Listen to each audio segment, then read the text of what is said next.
O Richard Rios esquece a pênalti. Você é fora da área, ele dá. Fala, Vamp. Você é fora da área, ele dá pênalti. Pra mim, pênalti, porque ele não vai na bola. Aí o Piperno, né? Eu entendo o coração palmeirense. Não. Ele diz, a bola já estava saindo. Tá bom. Ingenuidade do jogador palmeirense. Falando que a bola tá saindo, falando que o jogador tá dobrando. Olha, o ano passado... Tá dobrando. Como foi a ingenuidade do zagueiro do Atlético Paranaense em cima do Hendrick na rodada passada. Verdade. O Piperno não achou pênalti.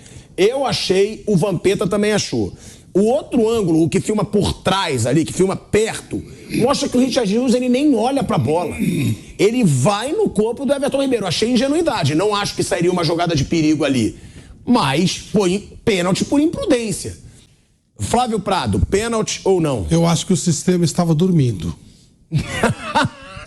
O sistema estava com sono, já é tarde da noite. Tá começando a chover, o sistema pegou no sono. Foi pênalti? Foi, né? Mas o sistema tava com sono. Ele tava dormindo, né?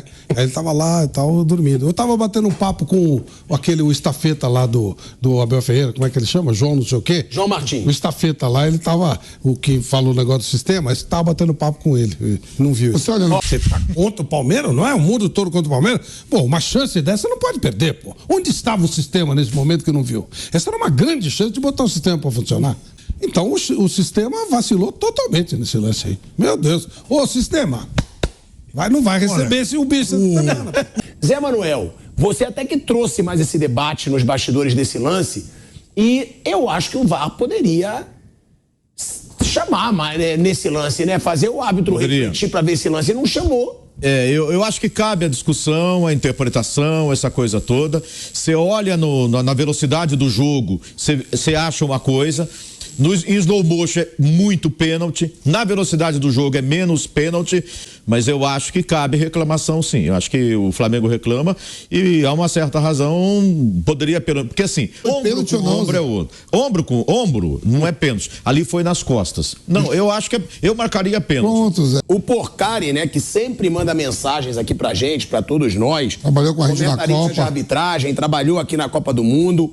Ele diz: o pênalti em Everton Ribeiro aconteceu porque, ao invés de ombro a ombro, o Richard Rios dá uma bobeada e acaba usando o braço nas costas do Everton Ribeiro. Pênalti infantil, com as palavras dele, evitável que, se fosse no meio de campo, o juiz teria marcado sem medo. O VAR não deve ter chamado por respeitar a interpretação de campo. Errou. Tá. O VAR não tem que respeitar coisa nenhuma. Se o VAR tá vendo... Não, calma aí. Se o VAR viu que a falta foi pelas costas e não foi pelo lado, ele falou, você deve estar achando que foi jogo de corpo. Mas não foi pelo lado, foi pelas costas. Então tem VAR pra quê?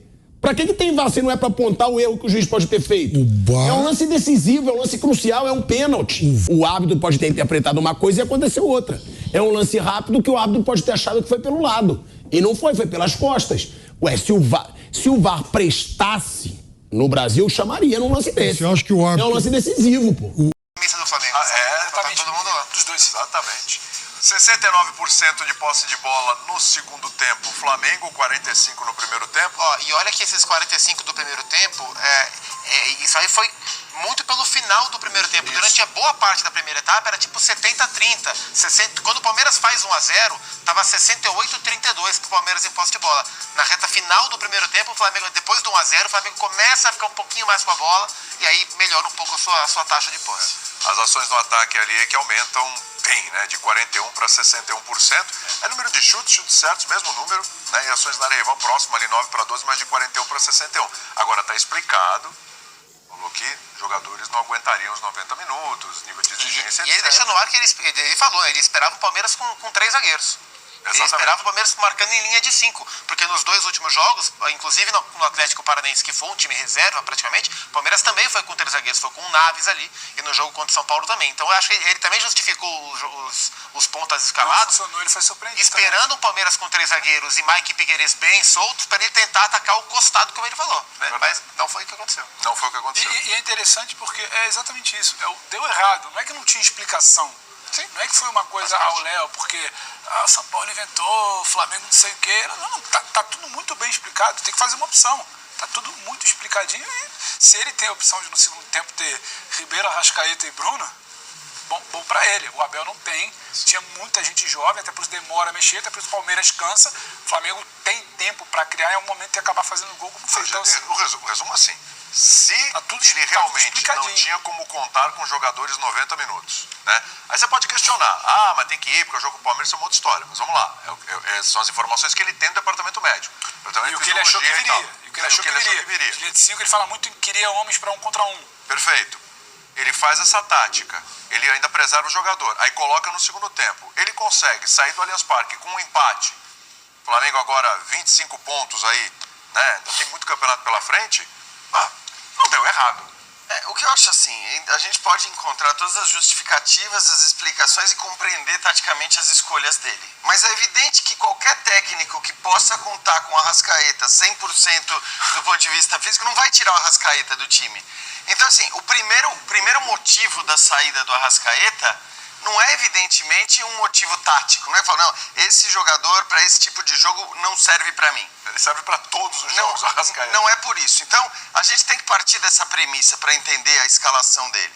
Aí tudo bem, se você quiser discutir, e eu discuto isso, porque eu sempre acho que assim, essa priorização de Copa do Brasil que se dá aqui no Brasil já há algum tempo é bem discutível, sobretudo quando você fala de um jogo como esse, que é um jogo entre dois times entre os favoritos para conquistar a competição, ainda que hoje bem abaixo do Botafogo, mas assim, a gente tem que lembrar disso. Primeiro, a saída do Arrascaeta não é uma escolha técnica ou tática acima de tudo, não, ela é acima de tudo uma escolha física. E acho que ele até falou isso. Ele não costuma atribuir as ausências dos jogadores a escolhas físicas. Em geral, ele sempre dá a explicação tática de por que ele escolheu aquele substituto. Ele não gosta muito de falar deixei de fora, porque senão ele não aguenta. Sim. Mas no final, ao responder a pergunta sobre o Ayrton Lucas, ele ainda citou o Arrascaeta. Então, esse é o primeiro ponto. Então, o torcedor pode ficar bravo com o Sampaoli, que poderia ter começado com o Arrascaeta, mas assim, o Arrascaeta jogou todo o jogo contra o Atlético Paranaense. E muito bem, no bom nível físico. E o torcedor não ia reclamar se ele não começasse jogando na próxima quarta-feira o jogo de volta? Acho que iria. Então, esse tem que ser o primeiro ponto. O segundo ponto é, olha para o banco do Flamengo. Eu até brincava com o Zupa ali, enquanto a gente estava no camarim, e falava, cara, olha isso. E vem Everton Ribeiro, e vem Arrascaeta, e vem Bruno Henrique. Isso porque o Flamengo tinha desfalques como o Gabigol, como o Léo Pereira, enfim, como o Pulgar, desfalques importantes, desfalques que estão no time titular do Flamengo. Titulares. Então acho que assim, ele também faz valer a qualidade do elenco dizendo, pera lá, o meu adversário, ele não vai jogar 90 minutos no mesmo nível, seja por razões técnicas, porque se ele mudar para manter a questão física, ele vai ter que pôr os adolescentes que estão no banco de reservas, seja por razões físicas, porque se ele mantiver o time todo até os 40 do segundo tempo, o time vai cair fisicamente. Então, eu acho completamente normal nesse caso específico, embora eu não defenda a priorização da Copa do Brasil em detrimento do brasileiro, eu acho completamente normal que nesse caso específico, no contexto que ele tinha, e sendo o Arrascaeta, o cara com o histórico de lesões que tem, tudo que aconteceu com o Arrascaeta no ano passado, ele diga, cara, esse cara pra mim é especial. Esse cara, ele vai ser dosado, ele vai ser preservado. E falo isso com muita tranquilidade, porque eu me lembro que naquele jogo em que ele trocou 5 contra o Bahia e tal, eu falei no final, o São Paulo tá louco. O Arrascaeta tá acabando de voltar de um longo período afastado. Primeiro jogo dele como titular, ele vai deixar o Arrascaeta 90 minutos em campo? Deixou. E o Arrascaeta tava sentindo no final daquele jogo. Eu acho que, desde então, se você for olhar, ele tem dosado aquele que é, para mim, indiscutivelmente, o seu melhor jogador do ponto de vista técnico.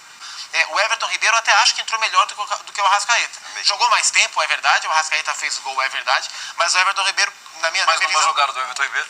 Uma jogadaça. Agora, o empate, assim, ele é melhor para o Botafogo, mas entre os dois ele é melhor para o Flamengo. Sim, ele é melhor para o Flamengo. Você falou, o Palmeiras vem de 6 jogos com uma vitória só. Exato. O Flamengo vem de vitória, na semana o Flamengo foi de vitória da Copa do Brasil e havia vencido o Fortaleza em casa anteriormente pelo Campeonato Brasileiro. Empata fora de casa com um concorrente direto. Então, mesmo que não for uma vitória, mesmo que talvez aumente a vantagem do Botafogo sobre os demais, sob o olhar palmeirense ou flamenguista, verde ou rubro-negro, o empate foi melhor. Teve um jogo de volta no Rio. E estava 1-0 pro Palmeiras. E o Flamengo buscou o jogo. O Flamengo na frente da tabela. Então, coisa dentro do que você fala do Everton Ribeiro, eu tô com você. O Jean bate muito na questão física e a entrada do Everton Ribeiro logo de cara no intervalo, eu acho que demorar um pouquinho. Também explicita tudo que é a questão física, porque o Cebolinha já não vinha bem no primeiro tempo. Não tinha jogo pro Cebolinha. O Everton entra pro Flamengo, tem alguém girando a bola no meio. Fica uma linha de 3 ali, né? E aí libera o Wesley no corredor. Gerson, Vitor e o Everton com o Wesley passando para ter alguém nessa interação que não houve. Sim. Como tem a pergunta do Daeli explicando no início da coletiva. Essa interação começa a existir. O Everton entra, já poderia ter o Arrascaeta ali, por tudo que não existia, e ele segura. Ele vai segurando, não era nem uma questão de 45 minutos, para você ter ideia. Era uma questão de esperar o momento, tentar ali com o Cebolinha alguma coisa, de ter a passagem do lado, a combinação do outro que não teve com o Cebolinha, nem no primeiro, nem nesse início do segundo tempo, e aí só depois ele lança a mão do Arrascaeta. O curioso é que no fim, assim, mais na reta final, não lembro agora qual minuto que foi, lá pelos quase 30, né, que o Arthur sente e o Abel coloca o Murilo. E coloca o Murilo porque o Flamengo começou a explorar muitos lados do campo, apesar de ter jogadores mais centrais. E aí o Palmeiras coloca o Murilo para fechar realmente numa linha de 5. O que o São Paulo imaginou lá no início. E aí, com 3 zagueiros escalados, o Palmeiras toma um gol de cabeça do Arrascaeta. Leituras. A entrada de um terceiro zagueiro, ela é contra-atacada com a entrada do Bruno Henrique. Sim. Porque a diferença é de minutos. Né? Poucos. Ele tira o Vitor Hugo e bota o Bruno Henrique. E é engraçado que o Bruno Henrique ele até falou, né? Que ele vê no último jogo, ele falou, eu vejo o Bruno Henrique jogando melhor com mais espaço. E por isso, acho que as escolhas dele, por mais que a gente saiba que ele gosta muito do Bruno Henrique, talvez ele vá usar o Bruno Henrique em momentos em que ele acredita que o Flamengo vai ter esse espaço, vai ter campo para que ele... Porque o Bruno Henrique não é o cara de romper a linha com a linha do adversário baixa, muito fechada. Sim. E tudo mais. Então, é um jogador que, em geral, entra para esse espaço. Nesse caso, acho que ele entrou... Também porque ele sabia que, primeiro, que o Palmeiras em algum momento estava tentando fazer esse trabalho, estava tentando estava tentando atacar também e eventualmente poderia deixar as costas ali, como fez depois quando o jogo já estava novamente empatado, né? Quando o Flamengo empata, e porque é um jogador tecnicamente muito capaz. Um jogador que também pode resolver com uma bola aérea, como aconteceu no jogo anterior. Então, assim, eu acho que o torcedor às vezes precisa entender também que você ter um jogador que de repente não está no seu auge físico, isso se aplica ao Arrascaeta ainda, isso se aplica muito ao Bruno Henrique ainda. Dia, né? De repente é melhor você contar com esses jogadores no momento em que o adversário já não vai estar mais no seu auge físico. Então, quando o Zupac fala, o Mike passou a marcar o Arrascaeta ali em cima, passou a ser uma função do Mike a marcação em cima do Arrascaeta.